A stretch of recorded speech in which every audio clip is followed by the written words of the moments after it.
Ladies and gentlemen, it is not often that in the middle of an NBA season I will run back a rebuild for a second time, but a 17-game losing streak with the Detroit Pistons warrants that. This team is so bad, and it is not getting better anytime soon. Now, we're not going to completely unpack every single problem that this team has here in the intro anyways. We'll dive a little bit more into that once we get into the actual video. But 17 straight losses, as I just mentioned at the time I'm recording this, an overall record of 2-18, and it seems like nothing is going to be changed. This team is an absolute disaster. They are a dumpster fire in the making, and they do need changes. No matter which way you want to spin it, you're young, you're rebuilding. You are 2-18 and have lost 17 games straight. Do something. And by now you guys know how the end of this intro goes. If you have any other video ideas, let me know down below in the comment section. This was kind of just a gut reaction to go ahead and make a Pistons rebuild right now.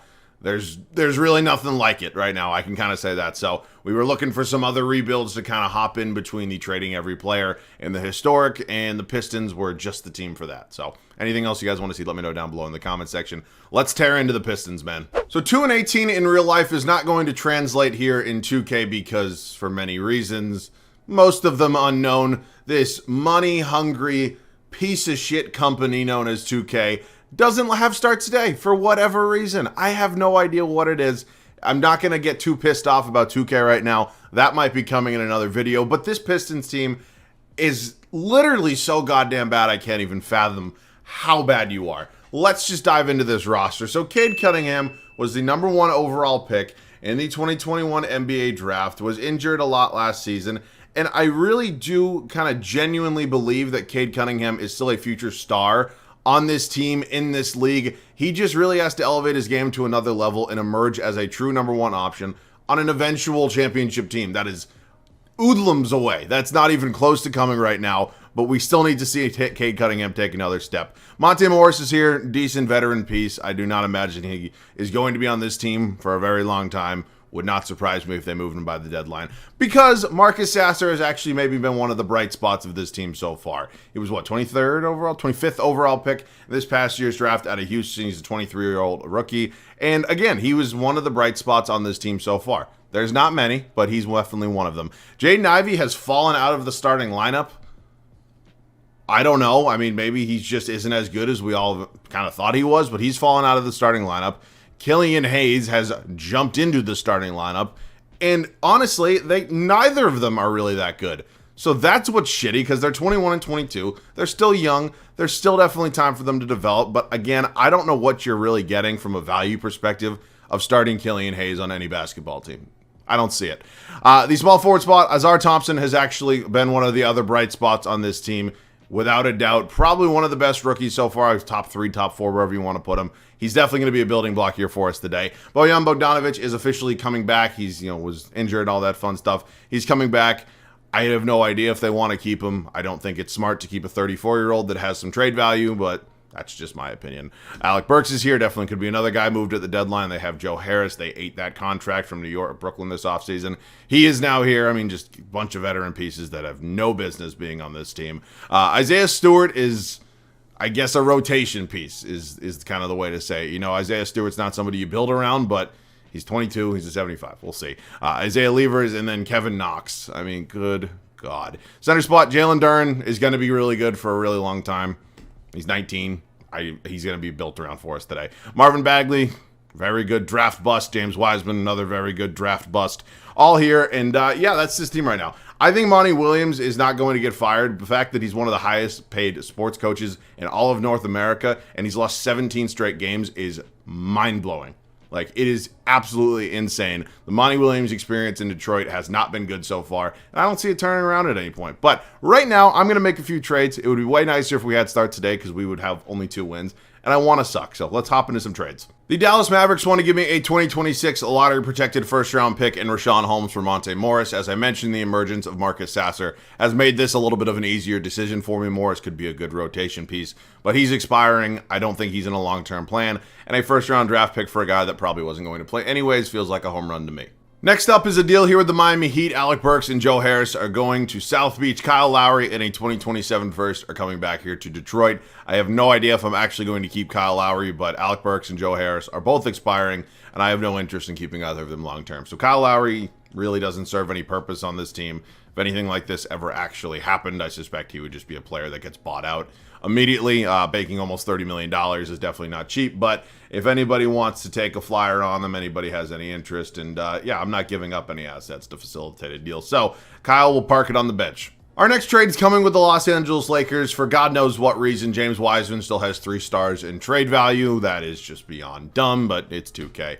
Him and Kevin Knox, along with the 2025 second, are going to the Lakers, and Rui Hachimura and Christian Wood are coming back here. Now, this deal is strictly for Rui Hachimura. I think he can be a long-term rotation piece for me. He might even start here in year 1. We're going to figure that out. But, yeah, I mean, I don't really know what else to do with this roster right now. I also don't really need Christian Wood, so if anybody wants to give me a draft pick for him, I would be more than happy to take it. Ty Jerome from the Cavs could be my guy.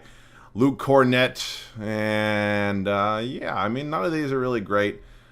I'll actually do this here with Memphis. Let's do that. All right, man, we are probably all set with deals, so let's set the rotation. All right, we're officially ready to kick off year 1 here in Detroit. Again, it sucks that we're 0-0. I really wish we could be 2-18, but I do suspect that this team will be very bad at no matter what. So technically, our first round pick is owned by the New York Knicks. It is lottery protected, so as long as we're in the draft lottery, we get our draft pick back. Cade Cunningham, Jaden Ivey, Azar Thompson, Rui Hachimura, and Jalen Duren is the starting 5. Not a terrible starting 5 on paper. Now, is that going to translate to wins? I would probably guess no, so we'll find out. Bojan Bogdanovic will be my 6th man off the bench. The reason I did not trade him yet is because he still has another year on his contract. I will do so this offseason. Marvin Bagley is the backup center. Marcus Sasser is the backup point guard. Isaiah Stewart and Killian Hayes rounding out this rotation. So I don't even want to get into it more than I already have, but 2-18 is understandable, and maybe you can live with it if, you know, there's a Victor Wembanyama, if there's a Zion Williamson, if there's like a generational prospect coming up in next year's draft. 2-18 doesn't seem as bad. At least there's something to kind of look forward to. You know, I don't want to discredit, you know, Ron Holland and all those players that are coming into the 2024 NBA draft, but are any of them really like generational players? I don't see it. So we'll find out. But again, this team in real life, 2-18 now, or 2-7, whatever the hell they are. They stink. I want to be bad here in year 1 because I want a good draft pick. I'll see you guys at the end of year 1. An excruciating year 1 comes to an end. We went 22-60, which almost feels like it would be a bit far-fetched in the real world at this point. I mean, does this Pistons team have 20 more wins in them? I don't know. Giannis is your MVP. Victor Wembanyama, Rookie of the Year. This is somebody that I would be fine with if you were 2-18. Just saying. Russell Westbrook, 6th man of the year, is in LA. Miles Turner is your deep boy. You don't see that too often. Christian Brown, most improved. Giannis is your clutch player of the year. And Willie Green, head coach in the New Orleans Pelicans, who are still in the in-season tournament at this point. Well, I'm actually recording this Monday. You see it Tuesday. So I don't know if do they play tonight? I think they do. I don't know. All right, let's take a look at the full standings right now. We wanted to be as bad as possible. And we were worst team in the East and the worst team overall. So we're going to have I guess, best chance at the number 1 overall pick with 2 other teams as well. I guess that's the best way to word that. There's probably better ways. So Cade Cunningham had a pretty good season. I'll take 22, 3, and 5. Wouldn't mind a few more assists. That field goal percentage definitely could be a little bit better, but I'll live with it from a guard. Jaden Ivey, Bojan Bogdanovic, Rui Hachimura, Azar Thompson, Jalen Duren, double-double. Marvin Bagley, Marcus Sasser, Stewart, and Killian Hayes. Rebounds per game was Thompson, and assists was Cunningham. So, yeah, I mean, there's no way to kind of make a 22-win season fun in any way, shape, or form. We're looking forward towards the offseason. Oh, my God. That is maybe one of the most ridiculous stat lines I've ever seen. And Tyrese Maxey and the Philadelphia 76ers are going to be taking, you got Jokic versus Embiid in the finals. That would be fun. The basketball fan in me would like that. And the Denver Nuggets go back. Nikola Jokic wins his 2nd straight finals MVP. It is time for offseason number 1. We finally have more free reign. Teams have cap space. We can make some more trades, and I'm very happy about that. After 21 years, LeBron James calls it a career. Insane to think that day is going to come at some point, man. It's just gonna suck. Jersey retirements, LeBron, Kyle Lowry, Blake Griffin, cool. Draft lottery time this is a very big moment for us. With, kind of goes without being said. What's it gonna be? We have, oh my God, we fell all the way to 5. That sucks. We also have the Memphis Grizzlies pick at number 12, which is nice. It's definitely not nothing. We got to decide what we want to do with these draft picks, though. So, I mean, I kind of gave my spiel on Monty Williams. You know, the fact that he truly is one of the highest paid coaches in all of North American sports, and he has them at a record of 2-18 is kind of unacceptable, I would say. You know, you can't fire a guy this short into his tenure, but I don't know, man. I mean, the Monty Williams experience, it's not good. I don't know if it's getting better anytime soon, but unless the organization as a whole wants to tank, I guess maybe he's doing his job. I'll probably keep him around just so I can put a team around him now, and he has pretty good ratings here, but my God, man, it's just, I know you're young. There's just 2-18. There's nothing for them. And the fact that, like, they came out with a statement saying, like, they're not going to make any changes, that's my real problem, right? You know, how many times can you do the same thing over and over? The Detroit Pistons haven't been a relevant franchise in a very long time. I hate to, you know, kind of state the obvious, but it is, and it's facts. And I don't know what you're building towards at this point. Let's make some trades. I'm not sitting at number 5. I mean, obviously dropping from 1 to 5 sucks, and it is what it is. So the Orlando Magic somehow have the second overall pick. I find that a little weird because Orlando is actually very good this season, and yeah, I'd like it. Now, I have a player in mind I want. It's Ron Holland. I don't know if he's going to be there at number 2.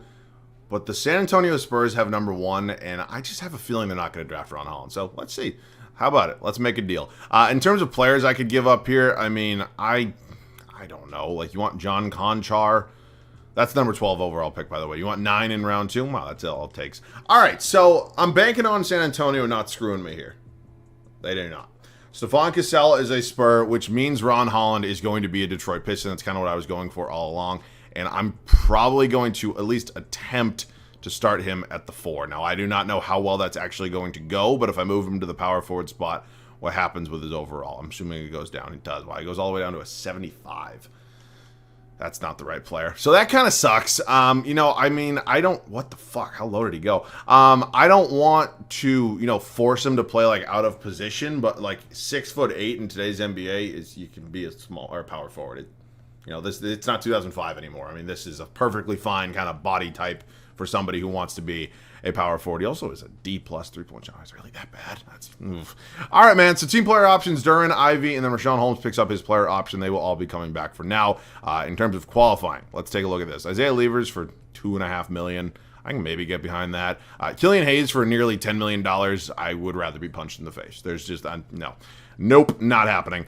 Free agency time. So let's see what we got. I mean, in terms of this free agency class, it's not great. It's not elite by any means. There are definitely a lot of players here. Now, we don't necessarily have a lot of cap space, but I don't really know what else I would do anyways. I mean, maybe a guy like Pascal Siakam could come in here and be a beneficial piece for us. He does have 10 offers. None of them are, you know, really offers, but I don't know. I think there's a couple different avenues we can maybe take, and I'm actually starting to talk myself into Pascal Siakam a little bit more. So that could be something I definitely clear up some cap space for.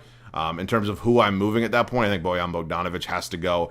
I'm probably going to try to hang on to Hachimura. I wouldn't mind maybe moving Bagley. I think it starts with maybe Isaiah Stewart's $15 million price tag. Now, that's not a crazy price tag in today's NBA, but here in 2K, if I need the money, and Rashawn Holmes is $12 million, we can clear up enough money. You really got to love 2K. Our third-string center who picked up his player option because he wouldn't even touch that price tag in free agency is getting sent to Utah for an unprotected 2025 first-round pick. Most realistic basketball game on the market, folks. It's just, wouldn't want it any other way. Now, I'm not going to be that easy with Bojan Bogdanovic because I think he still is valuable, and I really do think that there could be a team out there that maybe gives me something of value in return. So I love Derek White, don't get me wrong. I just don't know if, you know, basically taking in the same amount of money and giving up a first is really worth it for me. I wouldn't mind taking on somebody with a little bit of money. This is a really valuable draft pick. Who is that? Oh, it's ours. I'm not going to do that just because I think we'll actually be decent next year. Now, could I just give Bojan Bogdanovic to the New York Knicks and get my first back and not have to worry about sucking next year? I could. I would rather just take away first-round picks from other teams. You know, I don't think we're going to be necessarily bottom of the barrel next year. I don't know if we'll be a true contender, but I don't think there's any way I'm giving up a valuable player for just my own pick. So I'm not going to do that. Instead, we'll talk to the Oklahoma City Thunder. We'll take an unprotected first from the Houston Rockets and a first from Denver. Now, if I end up sucking, maybe I'll go back and, you know, regret my decision. But I don't for now. Bojan Bogdanovic was never in the long-term plans here. He shouldn't be in real life either, but that is the Detroit Pistons experiment. So at this point, how much money have we cleared up? Is it enough to maybe make an offer at Pascal Siakam? And it is. So I'm going to make him an offer. Wow, that is a fuck ton of money. He also has no real offers right now, so I'm not terribly worried. Like, if I give him like 33 AAV, would he take that? He would.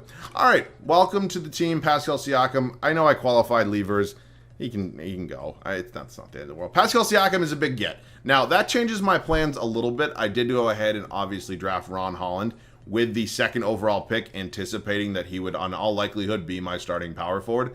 Pascal Siakam was available. I went ahead and signed him, which means I'm probably just going to move Ron Holland back to the small forward spot, and he will just be the backup for Thompson, and hopefully that works out. So we're going to move him back there, move around his position wherever the hell he went. And at this point, I'm going to have to take a little bit of another look at this full roster. Now, Cunningham and Marcus Sasser is probably good enough for the point guard spot. I do want to find Jaden Ivey a backup. I'm going to give him probably one more year of starting and hope he continues to develop.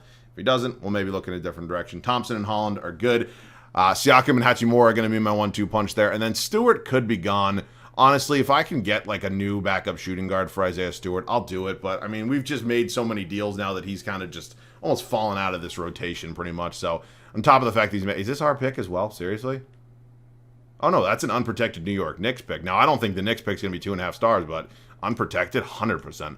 All right, and then in terms of shooting guards, Lonnie Walker could be a good get low-key. I think Lonnie Walker could be my guy. Now, there's definitely some other players here in free agency, but I'm kind of leaning Lonnie Walker. A lot of these are this is a really good kind of free agent point guard situation, but I just don't know if any of these guys are really shooting guards. I mean, maybe Dinwiddie. Could I sign Dinwiddie? Maybe move him to 2? He is 6'5". Would I prefer him over Lonnie? I think I would. You know what? Fuck it. Let's go ahead and sign Spencer Dinwiddie. He might go down an overall or two, but he's going to be a backup shooting guard on this team. That's not the end of the world. So we'll move him to the shooting guard spot. Actually bumps up an overall, and we now have our 10-man rotation figured out. So I'll see you guys with the rotation at the start of year 2. The overall kind of vibe around this team feels like it's done almost a complete 180. We went from bottom of the barrel, piece of shit team, to a team that actually looks like it could be competitive. Now, we are still relatively young. We went ahead and kind of combated that a little bit by making a big signing in Pascal Siakam. We also picked up Spencer Dinwiddie. We had Ron Holland come out to us. I think this could be a fun season here in Detroit. I don't want to get my hopes up too high, but it feels like this team could have done a bit of a 180, maybe just in terms of straight up vibe. Now, we're seeing some nice development out of some of our young pieces. Pascal Siakam was a big free agent signing. Spencer Dinwiddie was a big free agent signing. Ron Holland was a very big draft pick. And I really do think this team could maybe make the playoffs and maybe make a little bit of a run. So I don't want to kind of jump the gun, get too far ahead of myself, but I have some hope. Cade Cunningham, Jaden Ivey, Azar Thompson, Pascal Siakam, and Jalen Duren is my 1 through 5. Bench unit will be led by Spencer Dinwiddie. Ron Holland will back him up. Rui Hachimura is our backup 4. Marvin Bagley the 3rd, and Marcus Sasser rounding out the 10-man rotation. So I don't know if we're a true contender yet, because I still think we are young, and I don't know if every piece fits perfectly. But we're going to find out what this team is this year. I think this is a playoff group, so I'll see you guys at the end of year 2. We wrap up year 2 with maybe a little bit of a surprising record. We were good. I suspected we could be good. It felt like one of those teams that fit the 2K formula of how to be good, and it came true. 53-29 was our record. Now, is that, top contending? I don't know about that, but 53 wins for a team that was just a dog shit team last year. Feels good. Luka Doncic is your MVP. Nikola Topic is your Rookie of the Year. He is in Minnesota. Jaden Hardy, 6th Man of the Year in Dallas. Victor Wembanyama is a depoy in just his 2nd season in the league. Isaiah Stewart, our old friend, most improved there in New York. I swear to God, every time you trade away a rotation guy to a new spot, maybe a team that has the minutes for him versus, the team that did not, always wins most improved. Luka's your Clutch Player of the Year, and then JB Bickerstaff Coach of the Year. So we're not the 1 seed here in the East. You can tell that. Let's take a look at the full standings. We are the 2 seed, though. So I will 100% take that. 2 seed for this team feels like the fucking moon. I mean, that's just the level we reached right there. We were tied for, actually, we had the 2nd best record in the league. Beautiful. I mean, I'll take that pretty much 10 times out of 10. All right, let's dive into some numbers. Cade Cunningham around 25 points a game, about 2.5 rebounds, 5.5 assists. I'll take it. Field goal percentage is going up as well. These are good positive trends. Jaden Ivey is near 20 points a game. Pascal Siakam emerging nicely as our 3rd option. Azar Thompson really doing it all. I mean, almost 12 points, 11.5 rebounds, 4.5 assists. That's insane for a guy who's 6'6". Jalen Duren double-double as well. Spencer Dinwiddie, Ron Holland, Rui Hachimura, Marvin Bagley, and Marcus Sasser. I'm assuming Duren. Oh, no. Thompson led us in points. That's insane. And then Cunningham led us in assists. So let's dive into it, man. Who do we have here in the first round of the playoffs? It's us and the Brooklyn Nets.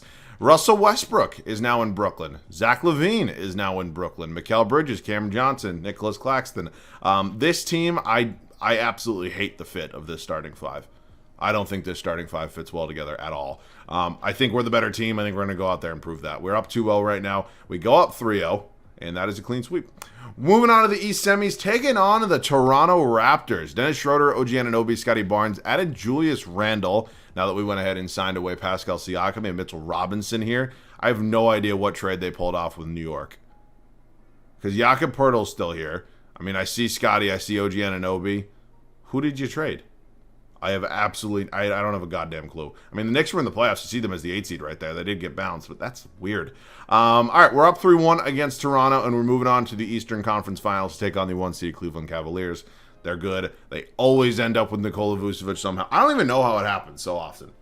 I don't. I actually do not know. It's like a weird, it must be in the script of like the code of this game for like similar shit to always happens, because Nikola Vucevic is always a Cavalier. Like there, I mean, you can date back to like 2K16. Like Kevin Durant used to always go to the Hawks.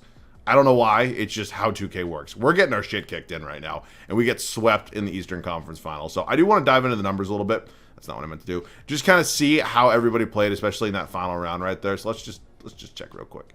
Cunningham was pretty good. Ivy, Siakam, Holland, Thompson, Dinwiddie.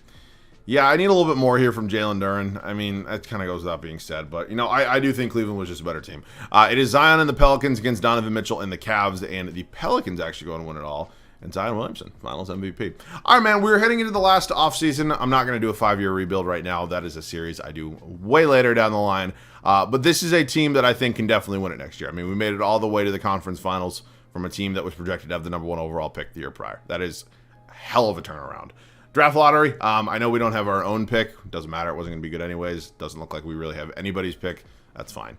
Pacers, Jazz, Bulls, Heat, Thunder. Good. Give the Thunder another young player. Good God. So Monty Williams, do I keep him or do I fire him? You know, I think the job he did last year, getting this team all the way to a conference finals, is probably enough to keep your job.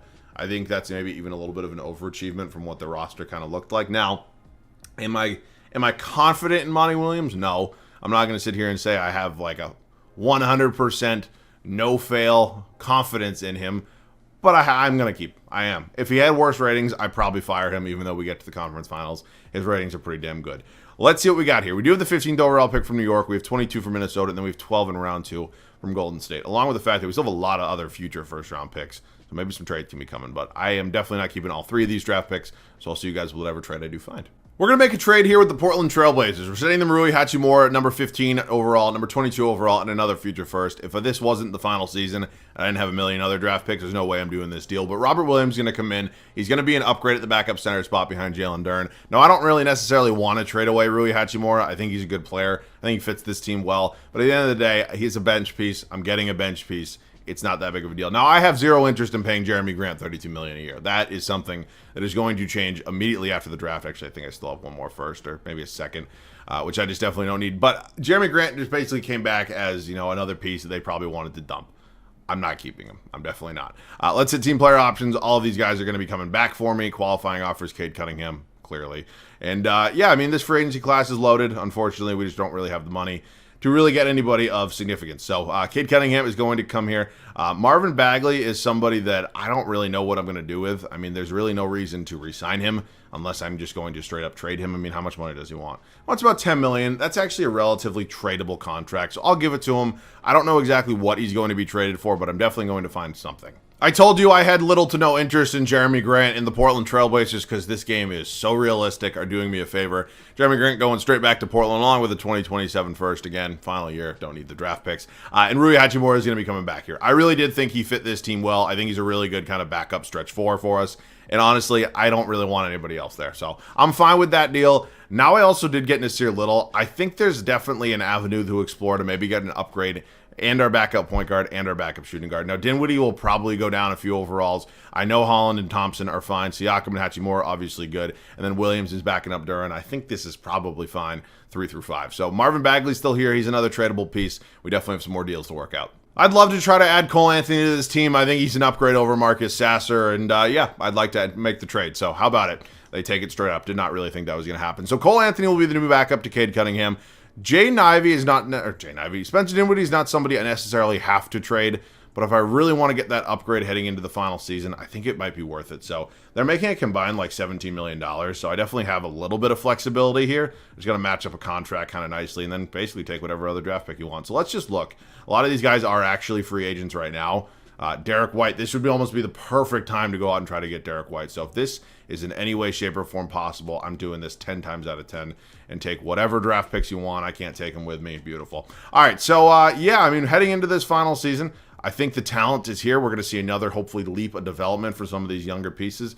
And we've set ourselves up well. We have a lot of 80 overalls. I'll see you guys at the start of the third and final regular season. This is by far the best team we've had yet. We are hoping for a championship here in the final regular season. And I really do think that this team is built to win one. So here's how it's going to look. In terms of the starting five, there's no changes. Cade Cunningham, Jaden Ivey, Azar Thompson, Pascal Siakam, and Jalen Duren remain 1 through 5. Derek White's going to be my new 6th man off the bench. Derek White is still criminally underrated to this day. I love him. He's a tremendous role player. Robert Williams, the third, is going to be our backup center. Ron Holland follows him, Rui Hachimura, and then Cole Anthony. So, I mean, you have an all 81-plus overall rotation. On paper, this probably looks like the deepest team in the league. So, I'm feeling really good right now. Hopefully 2K agrees with me, and I'll see you guys at the end of the final regular season. Just a beautiful end to a beautiful final regular season. 68-14 was the record, clearly our best record yet, and we are hoping for a very long and a very successful playoff run. Luka Doncic is your MVP. Cooper Flagg, Rookie of the Year. He is an Indiana Pacer. Markelle Fultz is back in Philadelphia. Wow.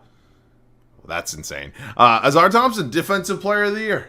That's beautiful. Matas Buzelis, Most Improved. Luka Doncic, also Clutch Player of the Year. And Monty Williams does win a Coach of the Year for us. So we are hoping that this is the year. You know, we started out this video on a very low note. Basically just, oh my God, is that a 4-way tie? That's crazy. I've never seen that before. We started this video on a very low note, basically just tearing the Pistons apart as an organization. And we've built from the ground up. We've made, additions through free agency and signings and trades and all that fun stuff. Is it the time to get this team a championship? I truly do think it is. Brooklyn here in round 1. Yeah, I mean, again, there's just no way. We end up winning in 5. Moving on to the Toronto Raptors here, who we beat last year. Oh, my God. What the fuck? This is insane.